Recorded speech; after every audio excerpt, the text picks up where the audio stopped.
Gracias. Doctor, si me permite no se mueva porque tengo una última cuestión, ya que usted no las listó todas y no se lo he pedido, le agradezco por la aclaración. Creo que es sano que los diputados y el país puedan escucharlo de voz de nuevo de quien lo dice y así no andar ni debatiendo ni difundiendo información falsa. Usted creo que acaba de certificar lo que la mayoría hemos estado viendo, está siendo compartido en redes sociales y medios de comunicación y eso es saludable. Solo le tengo una pregunta específica sobre esas 103 solicitudes, los 15 contratos, etcétera. El contrato y los permisos de Broadway Strategic Minerals S.A., en todo ese universo que usted nos mencionó, ¿dónde se encuentra? ¿Cómo se encuentra? En una solicitud. Es una de las 103 solicitudes entonces. Correcto. ¿Ya? Presidente. Sí, continúe, diputado Vázquez. Gracias, presidente. Yo creo que eso es saludable, que lo tengamos claro, colegas diputados. Y aquí voy a hacer la explicación de cuál es mi punto de vista sobre este proyecto de ley y la importancia de que podamos aprobar una ley similar a esta en nuestro país. Lo primero es hacer un recuento histórico. Ya en otros periodos constitucionales, es decir, antes de que el presidente Cortizo fuera presidente y este servidor y otros diputados, se habían presentado por iniciativa legislativa y por ciudadanía iniciativas legislativas que buscaban que este país fuese declarado un país en el que la minería metálica estuviese prohibida o no se otorgasen nuevas concesiones de ningún tipo de las que se han estado mencionando para dar con esta actividad. Es decir, esto no es novedoso. Lo segundo, que es fundamental recordarlo, el presidente de la República convocó al país, a todos nosotros, a participar en un llamado Pacto del Bicentenario, donde él pidió soluciones a los principales problemas que el país decía enfrentar. Para él y el resto de los gobernantes que le siguieran a él, cumplirlo en lo que él habló era un compromiso de Estado, porque las ideas no salieron de la Asamblea, salieron de la ciudadanía de todos los partidos e independientes en todo el país. Como uno de esos compromisos, el Pacto del Bicentenario, con toda la forma en la que se gobernó, dijo que la moratoria de minería era un asunto que la ciudadanía había exigido. Frente a que eso se estaba dando, mientras que el gobierno, como todos sabemos hoy con toda claridad, estaba impulsando, entre otros, el ahora contrato ley, sabemos que no parecían muy comprometidos en cumplir con su palabra, de cumplir con el Pacto del Bicentenario, que entre otras cosas planteó esta moratoria. Hace algunos meses, y hay que decirlo con toda claridad, y antes de la aprobación de la ahora Ley 406 que aprueba el contrato de Minera Panamá y la República de Panamá, el Centro de Incidencia Ambiental, que es una ONG con base en Panamá, con técnicos, tanto científicos como abogados y otras profesiones, presentan a través de la iniciativa ciudadana un proyecto de ley en esta misma dirección. Proyecto de ley que fue calificado favorablemente por la Asamblea Nacional y que estaba pendiente de prohijamiento antes de la aprobación del contrato ley 406, anteriormente proyecto de ley 1043 y luego proyecto de ley 1100. Es decir, por eso lo digo, esta Asamblea pudo, escuchando a las ONGs, especialistas en la materia, escuchando a la ciudadanía, nuestros jefes, que hablaron con claridad en el Pacto del Bicentenario, que repito, no fue un invento de este servidor, fue un invento del presidente de la República, aprobar ese proyecto de ley presentado por el Centro de Incidencia Ambiental y haber decretado al país, antes de aprobar el contrato ley, un país libre de minería metálica. Lo que habría hecho además, obvio, que se hubiese impedido la aprobación del contrato ley que hoy nos trae esta Asamblea. Ocurre todo eso y bueno, se aprueba el contrato ley, el pueblo lo ha rechazado con total claridad y contundencia en las calles, en lo que es un ejercicio de civismo sin precedente y que ya rebasa los 10 días calendarios continuos de importantes manifestaciones en la ciudad capital y en otros puntos del país. Y yo me atrevo a decir, ya entra mi opinión, ¿no? Pero me atrevo a decir que esa manifestación cívica de cientos de miles, si no de millones de panameños, han llevado al gobierno a presentar entonces este proyecto de ley. Hago todo ese contexto para entrar a hablar del proyecto de ley. Porque es un proyecto de ley que, si bien tiene un efecto importante, es bastante sencillo. Porque tiene 3 artículos, 4 si contamos el de la vigencia. El proyecto de ley repite en los 3 artículos dispositivos que tiene frases como esta. Artículo 1. Se prohíbe el otorgamiento de nuevas concesiones para la realización de actividades de exploración, extracción, transporte y beneficio de minerales metálicos en todo el territorio nacional, hasta tanto se defina una reforma integral al Código de Recursos Minerales, producto de un amplio consenso nacional. Y luego continúa al mismo tenor en el resto de los artículos. Producto de lo que ha mencionado aquí el Director Nacional de Recursos Minerales del Ministerio de Comercio e Industrias, es importante que esta Asamblea modifique los artículos de este proyecto de ley para que puedan abarcar todo el universo de solicitudes, contratos, prórrogas de las que hoy nos ha descrito el Director Nacional de Recursos Minerales. ¿Por qué? Y aquí nos toca como diputados a cuidar los intereses y a escuchar a la ciudadanía. Y a tener cuidado de demandas, porque no olvidemos algo. Podrán, así como nos han amenazado, nos han dicho que Minera Panamá nos va a demandar, podrán algunas de estas empresas solicitantes o con contrato en camino de prórroga o demás, también decir lo mismo. Y por eso, entendiendo que ellos se van a defender, esta Asamblea debe ser beligerante y clara en defender los intereses del país. ¿Qué hay que incluir aquí entonces? Y es la propuesta que vamos a presentar. Mi persona, gracias a los comentarios que estaba escuchando de, entre otros, el Centro de Incidencia Ambiental, con otros diputados que estamos firmando las propuestas. Artículo 1, para que veamos la diferencia. En concordancia con el principio precautorio, que está descrito debidamente en nuestras normas ambientales hace décadas, que implica el deber del Estado de velar por la salud de la población y garantizar que viva en un ambiente sano y libre de contaminación, se declara una moratoria por plazo indefinido, al otorgamiento de concesiones para la realización de exploración, extracción, transporte y beneficio de minerales metálicos en todo el territorio nacional, para así poder abarcar lo que pueda estar en trámite, lo que pueda venir en el futuro y lo que hoy esté vigente. Pero además hay una parte muy importante, un artículo nuevo que no está en el proyecto. Ninguna concesión de exploración, extracción, transporte y beneficio de minerales metálicos será renovada o prorrogada a partir de la promulgación de la presente ley. Para que no diga el que ya tiene un contrato que se le va a vencer, que es que la ley a él no le aplica. Sí le debe que aplicar. Porque yo creo, repito, que el país ha dicho de forma clara y contundente estar opuesta a la minería metálica en nuestro suelo. Pero hay uno muy importante por lo que ha estado ocurriendo en todo el país. Un artículo nuevo.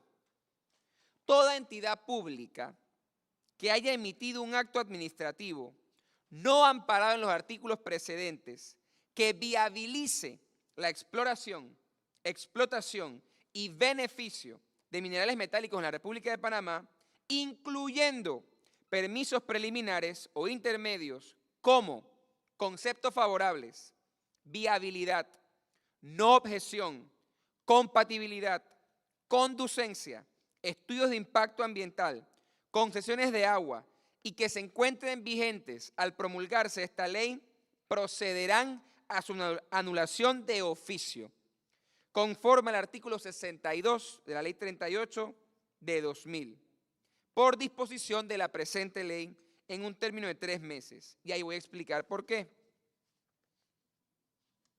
Cerro Quema tiene trámites en la Dirección Nacional de Recursos Minerales, que hoy no están vigentes o no tienen vida jurídica que les permitan a ellos realizar las operaciones aquí descritas. Pero Cerro Quema se le aprobó en este gobierno hace escasos meses un estudio de impacto ambiental, que es un elemento sin el cual no puede conseguir algunos de esos permisos para luego explotar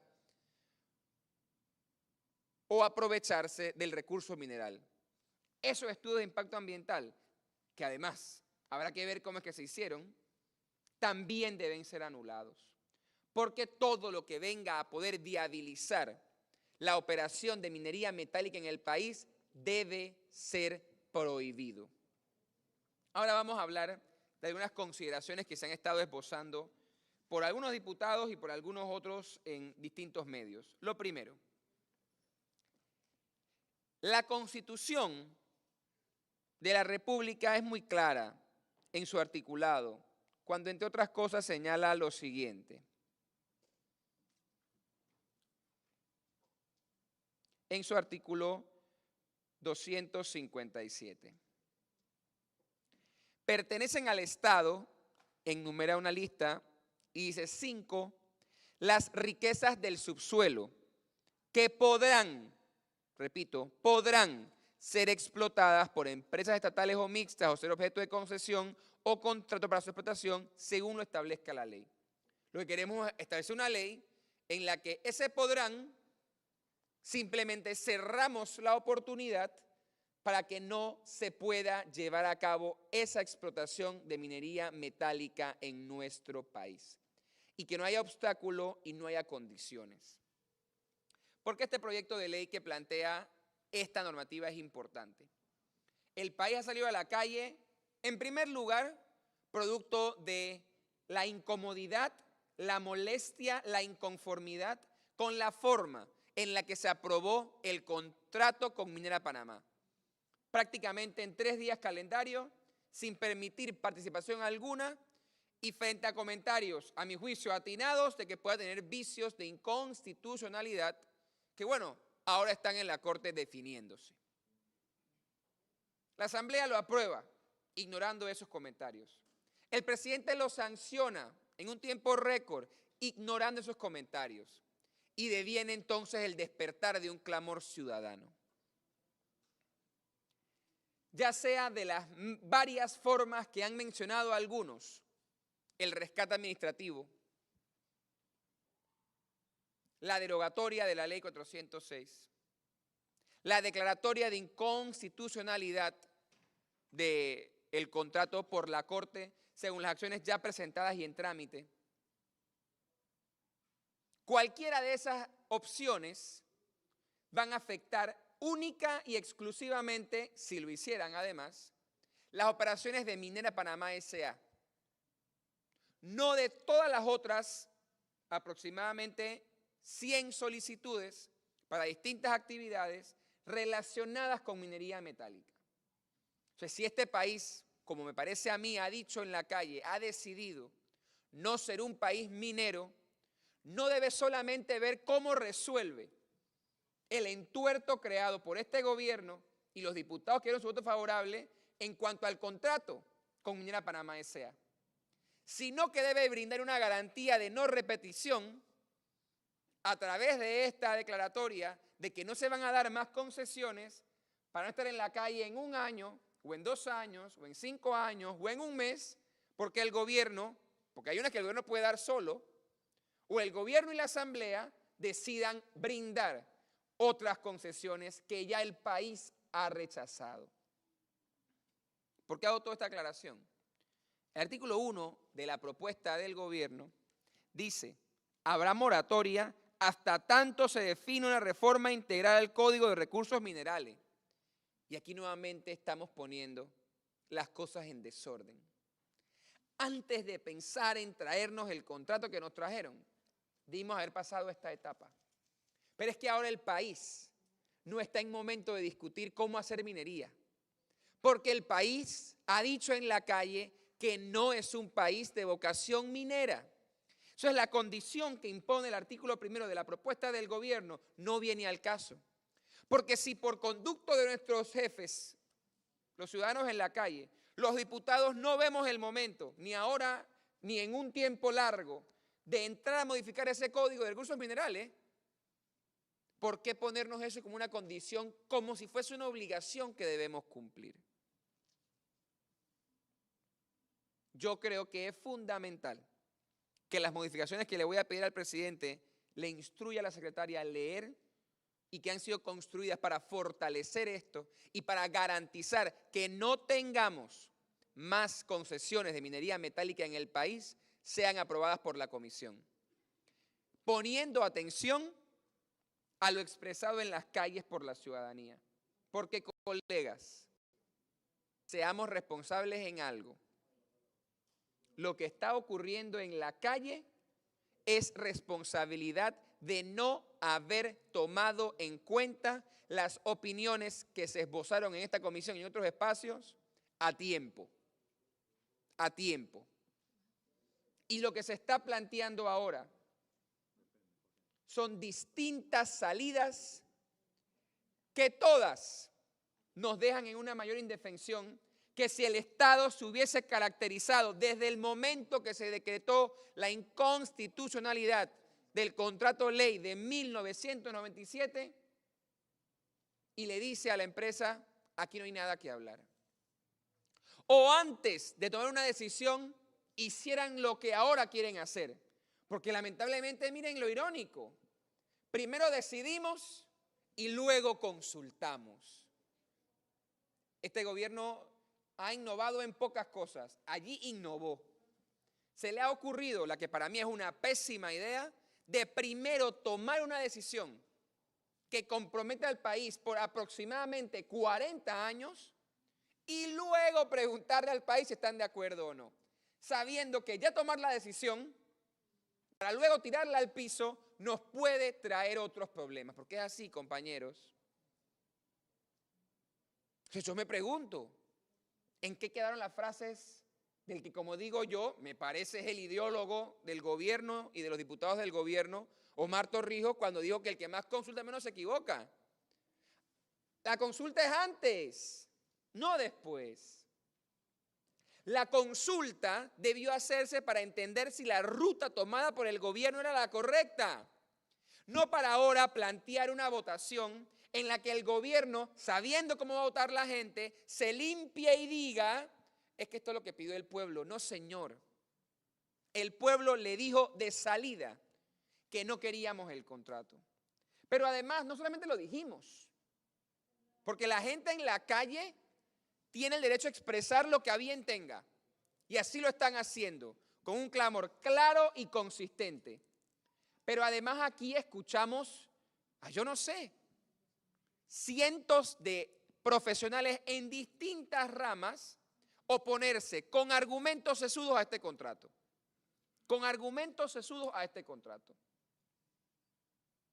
A mí si algo me duele, colegas, les voy a decir, y no porque quisiera estar allí, sino para poder echarle la historia correcta a mis hijos y a mis nietos, es que habrá dicho el presidente en esa reunión a la que fueron algunos. Porque me sorprende que el poder de convencimiento del presidente, por llamarle poder de convencimiento y no como le han querido decir otros, ha sido más poderosa que la de este servidor, que me declaro de verdad que incompetente, que la de otros diputados que vinimos a oponernos y la de decenas de expertos que, repito, con argumentos también vinieron a oponerse. Entonces allí donde yo verdaderamente digo, habrá que ver cuáles habrán sido los argumentos del presidente de la República. De nuevo, en una discusión que se dio de una forma apresurada, de una forma ilegítima y que no estaba encuadrada en las condiciones mínimas exigidas por, además de otras leyes, el Convenio de Escazú, Ley 125 de 2020. Porque volvemos al mismo escenario, compañeros. Esta discusión en la que yo, si se aprueba como se debe, podría estar a favor, está repitiendo los mismos errores del contrato, que es pretender discusiones complejas y que comprometen al país por años y hacerla en 3 días calendario, con un país enardecido, sin brindarle guía, docencia, de cuáles son las implicaciones de tomar una u otra decisión. Pero ahora yo me hago otra pregunta. Ayer la bancada del gobierno anunció que iban a presentar, no me queda claro si en este proyecto de ley 1110 o en el proyecto de ley 1109, que se están discutiendo a la vez. Y me pregunto yo cómo eso es participativo, inclusivo, transparente y abierto, si ni siquiera los diputados podemos tener 2 lugares a la vez. Habrá que ver, ¿no? Que no haya ningún principal y suplente votando a la vez, como la Corte ha declarado inconstitucional. Pero eso es como hacemos para esta discusión a la que el gobierno nos apresura. Pero hablemos de esa propuesta de suspensión. A la propuesta de suspensión, si es incluida en esta ley, repito, necesaria que prohíba la minería metálica en el país, puede ser demandada automáticamente por los abogados de la minera. Lo que va a dejar todo lo que queremos, es decir, la prohibición de nuevas concesiones, en tela de duda. Entonces deberíamos separar las discusiones. Pero a mí lo que más me preocupa, y yo quisiera que ustedes que están en las calles, que los pocos ciudadanos que están aquí y las pocas ONGs, yo quisiera que el gobierno y los amigos del Ministerio de Comercio e Industria también se preguntaran, ¿qué cambió en los diputados? Porque mire, yo no tengo la experiencia de algunos de ustedes, pero a mí sí me llama la atención entender en una discusión como esta compleja, cómo hace una semana había 45 a favor y ahora hay varios de los mismos pidiendo suspensión. Yo soy criminólogo, no llegué a psiquiatra, quise toda la vida, pero eso es digno de estudio, porque es personalidad múltiple, o otra clase de conducta que habría que analizar, mire, le digo. Porque yo no puedo rasgarme las vestiduras a favor de algo y luego pedir la suspensión. Pero además, yo pido, porque esa es la trampa también que hacen aquí, ¿no? Cuando yo propongo un proyecto de ley, y los colegas que están aquí de todas las bancadas podrán decirlo, cuando vamos a un segundo debate, que estamos todos los diputados, y yo propongo un proyecto de ley, el primero en hablar es el que lo propone, para explicar, ¿no? Este proyecto es sobre esto, compañeros, apóyenme. Aquí siempre ponen a hablar a la oposición primero, para ellos intentar debatir y confundir. Pero al final, miren que el maestro Miguel de Unamuno tenía que haber venido a Panamá, tuvo que haber estado aquí en Panamá en este momento. Lamentablemente las circunstancias no se lo permitieron, ¿no? Porque yo decía, cuando ustedes aprobaron el contrato, una frase de Miguel de Unamuno: venceréis, pero no convenceréis. Porque sin convencer a nadie, aparentemente hoy vemos que ni ellos mismos, aprobaron un contrato en 3 debates y lo sancionaron. Pero un par de días después, aparentemente no vencieron nada. Entonces, ni venceréis, ni convenceréis. Y esa es la mayor preocupación que yo tengo, porque colegas, y yo, si bien incluimos esa argumentación en todo el paso de la discusión del contrato minero, les recuerdo algo con este proyecto de ley que estamos discutiendo hoy y cualquier propuesta que quiera ser incluida. La Corte Suprema de Justicia, si algo ha analizado en el fallo del contrato de ley de 1997, como en otros fallos, es que la Asamblea debe jugar su rol, que no es aprobar leyes por aprobarlas, ni rechazarlas por rechazarlas, es estudiar las leyes, ver que lo presentado sea legal, explicar por qué creen que es legal, nunca aprobar algo que sea inconstitucional, porque vamos a ver, ¿no?, en el debate, el contrato, cuando se decía, como se dijo por mí y otros, que era inconstitucional, la discusión era, pero eso llévenlo a la Corte. Bueno, ahí está en la Corte. Pero cuando ellos quieren hacer algo que es inconstitucional, ellos dicen, no, pero es que eso no es así. Y ahí no hay que llevarlo a la corte, hay que quererles a ellos. Entonces son esas arbitrariedades en la discusión las que lamentablemente han manchado esta discusión. Y por eso yo llamo poderosamente a la reflexión. La Corte Suprema de Justicia tiene entre sus manos varias demandas contra el proyecto de ley, contra la ley que aquí se aprobó, con varios votos en contra, algunos aquí presentes. Ahora hay que entrar a analizar si esa inconstitucionalidad se perfecciona. Porque lo que no podemos hacer, sobre todo aquellos que estamos en contra del contrato desde que se presentó, es decirle al país, vamos a darle vida legal o vamos a darle valor legal a lo que nunca he creído que lo tiene. Y por eso es fundamental, y lo digo con el respeto de la separación de poderes, que el procurador de la administración y que luego de la Corte Suprema de Justicia se pronuncie cuanto antes sobre la inconstitucionalidad o las inconstitucionalidades que se presentaron en la discusión de ese proyecto de ley, hoy Ley de la República. Se le acabó el tiempo. Para que termine, 1 minuto. Presidente, le pido segunda vuelta, gracias.